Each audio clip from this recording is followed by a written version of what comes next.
Hello dear students, myself Rishi Jain. I hope इससे पहले जो आज हम टॉपिक डिस्कस करने जा रहे हैं उससे पहले वाली जो वीडियोस हैं आपने देखी होंगी। और अगर आपको वो वीडियोस पसंद आई हो तो प्लीज जो आपकी स्क्रीन के ऊपर बेल आइकन है उसे जरूर क्लिक करें एंड देन चैनल को सब्सक्राइब करें।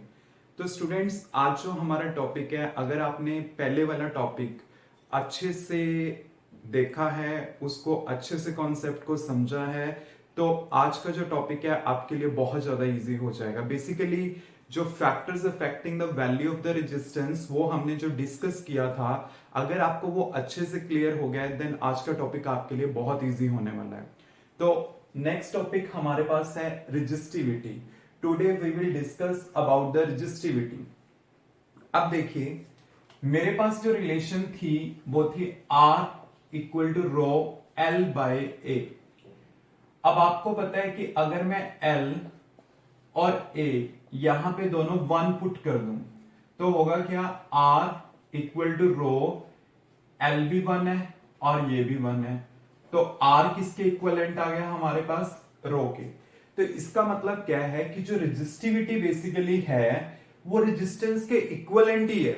मतलब जो रेजिस्टिविटी है वो रेजिस्टेंस के इक्वलेंट ही है। जब एक कंडक्टर का लेंथ क्या होगा, या मटेरियल अगर मैं कोई चूज करूं उसका लेंथ कितना होगा, यूनिटी, और एरिया ऑफ क्रॉस सेक्शन कितना होगा, यूनिटी, देन आपके पास रेजिस्टिविटी किसके इक्वलेंट होगी, रेजिस्टेंस के।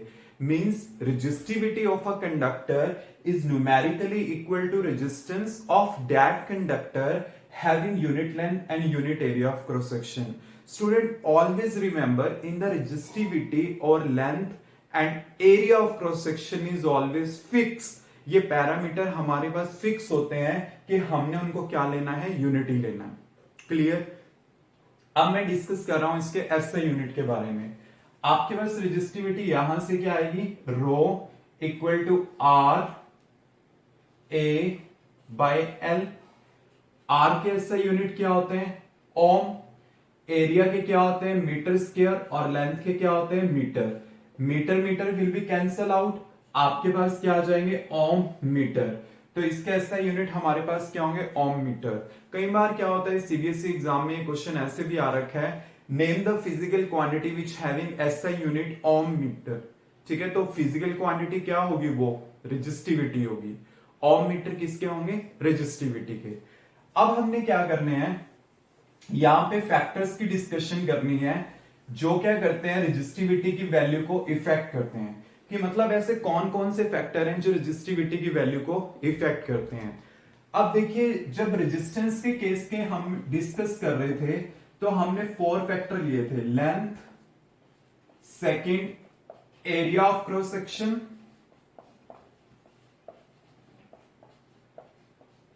थर्ड फैक्टर था हमारे पास टेम्परेचर, फोर्थ फैक्टर था nature of material. Student, always remember कि जब मैं रेजिस्टिविटी को डिस्कस कर रहा हूं तो उसमें लेंथ और एरिया की मैंने फिक्सिंग कर दी है। मींस जो रेजिस्टिविटी है वो लेंथ और एरिया ऑफ क्रॉस सेक्शन के ऊपर डिपेंड नहीं करेगी।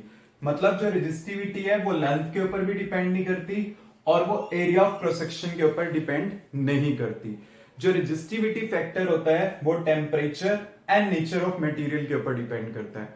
Only these 2 factor. कई बार ये कह देते हैं कि अगर एक मटेरियल की रेजिस्टिविटी आपके पास रो है और उस वायर को मैं स्ट्रेच कर दूं, then what will be its new resistivity, वो चेंज नहीं होगी। अगर आप लेंथ चेंज कर रहे हो, अगर आप एरिया चेंज कर रहे हो, then there is no change in the resistivity.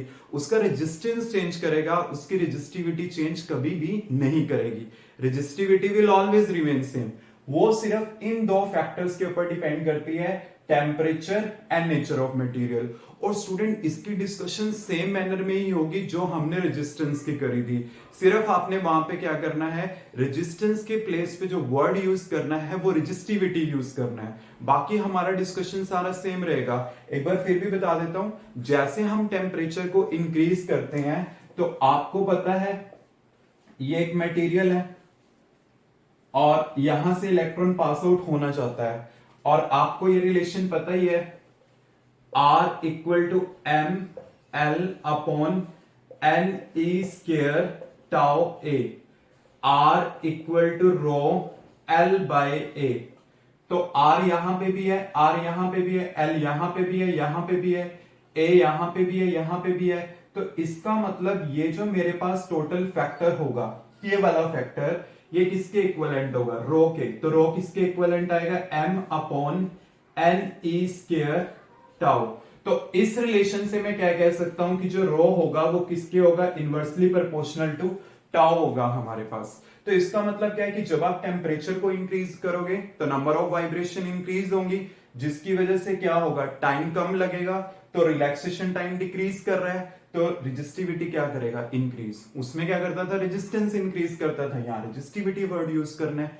Nature of material same ही रहेगा, अलग अलग मटेरियल। आपको पता है कि जो रो है वो एन के ऊपर डिपेंड कर रहा है, मतलब जो रो है वो इनवर्सली प्रोपोर्शनल टू एन है, नंबर डेंसिटी, मतलब कितने इलेक्ट्रॉन्स है पर यूनिट वॉल्यूम। आपको पता है हर एक मटेरियल के अंदर क्या होंगे, नंबर ऑफ इलेक्ट्रॉन्स अलग अलग होंगे, जिसकी वजह से क्या होगी, उनकी रेजिस्टिविटी अलग अलग होगी। अलॉयज की जो रेजिस्टिविटी होगी एज कंपेयर टू मेटल, वो ऑलवेज क्या होगी, ज्यादा। सेम डिस्कशन है, सिर्फ जस्ट आपने क्या करना है, रेजिस्टेंस के प्लेस पे रेजिस्टिविटी यूज करना है। But always remember, resistivity length और एरिया के ऊपर डिपेंड नहीं करेगी।